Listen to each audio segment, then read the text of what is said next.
ایک شمول نام کے بزرگ تھے، بنی اسرائیل سے تعلق تھا، بڑی عبادت کرتے تھے، 1000 سال عبادت فرمائی، ساری رات نفل پڑھتے، سارا دن روزہ رکھتے، اور پھر روزہ رکھ کے تو کافروں سے جہاد کرتے، ساری زندگی جہاد میں گزاری، جس جنگ میں گئے اللہ نے فتح عطا فرمائی۔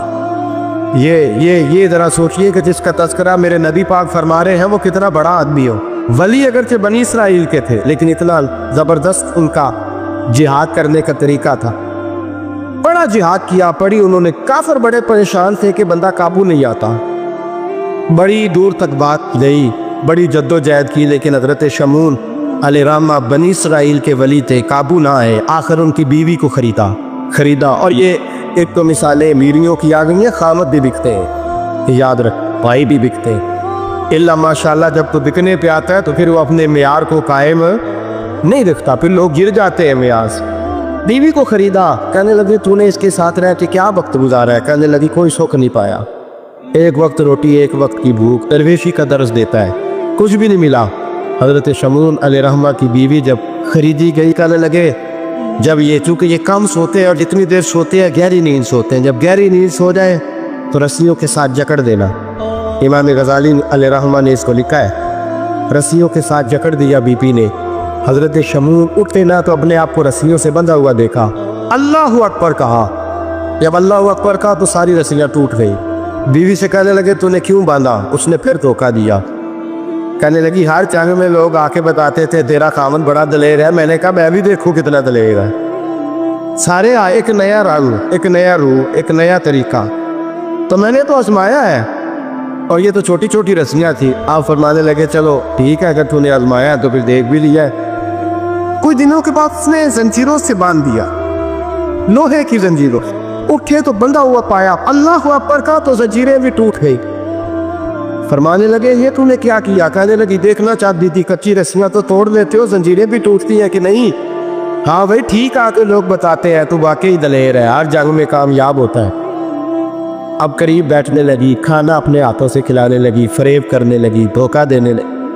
کہنے لگی بتاؤ تو صحیح طاقت کا راز کیا ہے؟ مومن نرم دل ہوتا ہے، ایک دفعہ کوئی مسکرا کے پاس آتا ہے تو سمجھتا ہے کہ شاید یہ میرا خیر خواہ ہے، اس لیے مومن دھوکے کھاتے ہیں، دھوکے دیتے نہیں۔ جب اس نے محبت کے لب و لہجے میں بات کی تو جناب شمعون کہنے لگے اور تو میں کسی چیز سے قابو نہیں آ سکتا، بال ان کے لمبے لمبے تھے، بیٹھتے تھے تو نیچے بال آتے تھے، ہماری شریعت میں جائز نہیں۔ نبی پاک صلی اللہ علیہ وسلم نے زلف کانوں تک کی اجازت دی ہے، کندھوں تک کی اجازت ہے، کندھوں سے نیچے بال آئے تو حرام دکھایا اللہ نے، کندھوں سے نیچے جائز نہیں۔ ان کے بال بڑے لمبے تھے، بیٹھتے تھے تو نیچے دب جاتے۔ حضرت شمعون کہنے لگے مجھے دنیا کی تو کوئی طاقت نہیں باندھ سکتی، ہاں میرے بالوں سے مجھے باندھ دیا جائے تو پھر نہیں میں اٹھ سکتا۔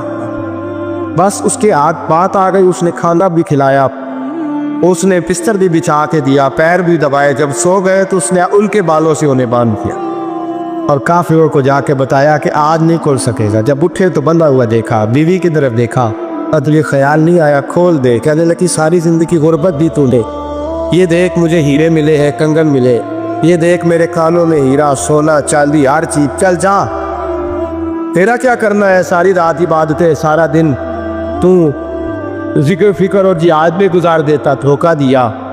ان کافروں نے آ کے ستون کے ساتھ چارپائی اٹھائی اور ستون کے ساتھ کھڑی کی، پھر رسیوں اور زنجیروں سے باندھا۔ اللہ کے ولی کا سب سے پہلے ناک کاٹا، پھر تلوار کے ساتھ کان کاٹے، پھر آنکھیں نکالی۔ جب زبان کاٹنے لگے تو انہوں نے اللہ کو آواز دی، کہا میرے مولا میں کوئی لاوارث ہوں کہ کوئی مجھے دھوکہ دے اور اس انداز میں قتل کر دے؟ مولا میں دھوکے کھاتا رہا، میں کوئی لاوارث تو نہیں۔ جب یہ دعا فرمائی تو پھر بجلی چمکی، پھر اللہ کا قہر برسا۔ امام غزالی فرماتے ہیں وہ کافر جو آئے تھے وہ جلے، اس طرح جلے کہ ان کی ہوا بھی اڑ گئی۔ آپ کو بی بی دوڑی آئی اور پیروں میں بیٹھی، کہنے لگی بخش دو۔ آپ فرمانے لگے ساری زندگی میں تیرے دھوکے کھاتا رہا، اب اللہ کی لاٹھی چلنے لگی ہے، اس کی آواز نہیں ہوتی، اب تو خدا کے حوالے ہے۔ پیروں سے آگ چلی، کہنے لگے وہ دیکھنا سونے سے کیا تجھے بچائے، وہ جو تیرے ہاتھوں میں ہیرے کے کنگن ہیں انہیں کیا تیری حفاظت کرے۔ اب وہ جو تیرے کانوں کے اندر سونے چاندی کی بالیاں اور کانٹے ہیں اور جھومر ہیں، اس کو کہہ تیرے تجھے نجات دلائیں۔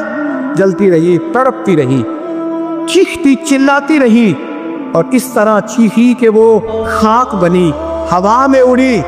اللہ نے اپنے ولی کی آنکھیں بھی دوبارہ عطا فرما دی، کان بھی دوبارہ عطا فرما دی۔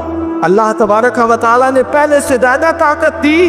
وہ جب باہر نکلے تو اعلان کرنے تھے، لوگوں دیکھو دھوکہ والے جل گئے، تباہ ہو گئے، نام و نشان مٹ گیا، اور مجھے دھوکہ دیا گیا تھا تو اللہ نے مجھے پہلے سے زیادہ طاقتیں عطا فرما دی، پہلے سے زیادہ قوتیں۔ دھوکہ نہ دے، فریب نہ کرنا۔ جو آپ کسی کو دے رہے ہیں، اور میرے محبوب علیہ السلام کی ایک حدیث تو یہ بتاتی ہے، جو دنیا میں دھوکہ دے گا دنیا میں ہی اس کا نقصان اٹھائے گا۔ ایک ہوتا ہے محتاج، ایک ہوتا ہے فقیر، اس میں فرق ہے۔ ایک آدمی کو اچھے کپڑے پہننے کے پیسے نہیں ملتے تو وہ فقیر نہیں، وہ محتاج ہے، اس کے پاس تو ہے ہی نہیں تو وہ کہاں سے پہنے۔ لیکن ایک آدمی کے پاس لاکھوں اور کروڑوں روپیہ پڑا ہے لیکن وہ بھی سادہ سا لباس پہننا پسند کرتا ہے، تو یہ فقیر ہے، یہ درویش ہے۔ کنجوس اور درویش میں بھی فرق ہوتا۔ ایک آدمی اس کا پیسے لگانے کو دل ہی نہیں چاہتا، خرچ ہی نہیں کرنا چاہتا، وہ بخیل ہے، کنجوس ہے۔ لیکن ایک شخص وہ ہے جس کے پاس سرمایہ ہے، مال ہے، لیکن وہ اپنی ذات کو بڑھانا پسند نہیں کرتا، وہ درویش ہے، وہ فقیر ہے۔ حضرت سید عبد الرحمن ابن عوف رضی اللہ تعالیٰ عنہ کے پاس اتنے پیسے تھے کہ نبی پاک صلی اللہ علیہ وسلم نے فرمایا تو پکا جنتی ہے، پر سب سے آخر میں جنت میں جائے گا۔ حضور میری غلطی، فرمایا جتنے پیسے ہیں اتنا حساب بھی تو دینا ہے۔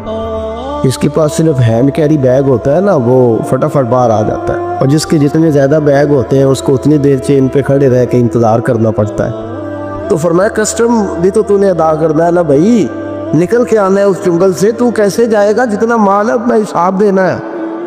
تو حضرت عبد الرحمن ابن وہ بڑے مالدار تھے، 80 ہزار درہم تو آپ کے انتقال کے بعد آپ کی ازواج کے حصے میں آئے تھے، اتنے تگڑے مالدار تھے۔ اور دینے کا انداز یہ تھا کہ اپنی بیوی اور بچوں کو کھلی چھٹی تھی، کہتے تھے جو جس کا دل کا ہے کھاؤ، ایک دن میں 5 الگ الگ کھانے بھی تم پکانا چاہو تو تمہیں اجازت ہے۔ کنجوس نہیں تھے، بخیل نہیں تھے، لیکن خود جب کھانا کھاتے تھے تو دال کو پیس کر شوربہ بنا کر اس میں روٹیاں بھگو کے کھاتے تھے۔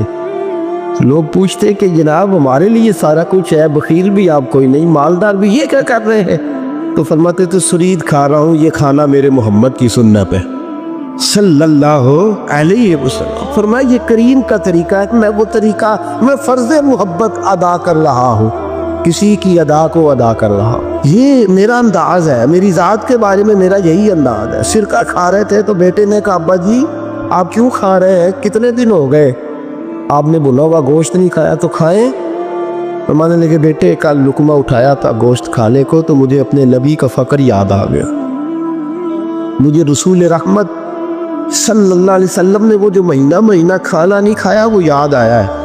تو حضور کی وہ چیزیں مجھے ان اعلیٰ غذاؤں میں مبتلا ہونے نہیں دیتی، تمہیں اجازت ہے۔ تم بھئی بادشاہی میں فقیری، آج لوگوں کے پاس اتنا کچھ ہوتا ہے نہیں جتنا کچھ وہ اپنے آپ کو دکھانا چاہتے، دکھانے کا معاملہ ہو گیا، بلکہ قرض اٹھا کے لوگ اپنے آپ کو بڑا کر کے پیش کرتے، حالانکہ ایسا ہوتا نہیں۔ اسلام فقیری، بادشاہی میں فقیری، میرے رسول پاک صلی اللہ تعالیٰ علیہ وسلم کی ایک حدیث ہے، اگر آپ اس کو سمجھ جائیں تو بہت ساری چیزیں جو ہے ویسی کھل جائیں گی۔ ایک صحابی نے کہا حضور میرے جسم کو سکون نہیں، وجود کو سکون نہیں، ظاہری وجود کی بات کی، تو حضور نے فرمایا ازہد فی الدنیا فریح القلب والجسد، فرمایا دنیا سے دل دور کر لے، ازہد فی الدنیا، دنیا میں زہد کٹھا کر لے، دنیا داری سے ذرا اپنے دل کو دور کر، اللہ تیرے وجود کو بھی سکون عطا کرے گا اور تیرے دل کو بھی سکون عطا فرمائے گا۔ دنیا داری، ازہد فی الدنیا، ذرا ہٹ لا دنیا سے، ہٹ ذرا، اللہ تیرے دل کو بھی سکون دے دے گا اور تیرے جسم کو بھی۔ اللہ سکون، راحت، فرحت، فریحا فی القلب کے لفظ حدیث میں آئے، فرحت دے، فرحت کا معنی خوشی، تسلی، تازگی اللہ عطا فرمائے گا جب تو اپنے آپ کو تھوڑا دنیا سے بچائے گا۔ عزیزو بڑا شوق ہے ہم دیکھتے ہیں پروٹوکول کا بڑا رنگ ہے، بڑا پروٹوکول ہے لوگوں کا، 2 گاڑیاں آگے 2 پیچھے، بندہ ایک بیٹھا ہے، وہ سمجھتا ہے کہ وہ جو یہ زندگی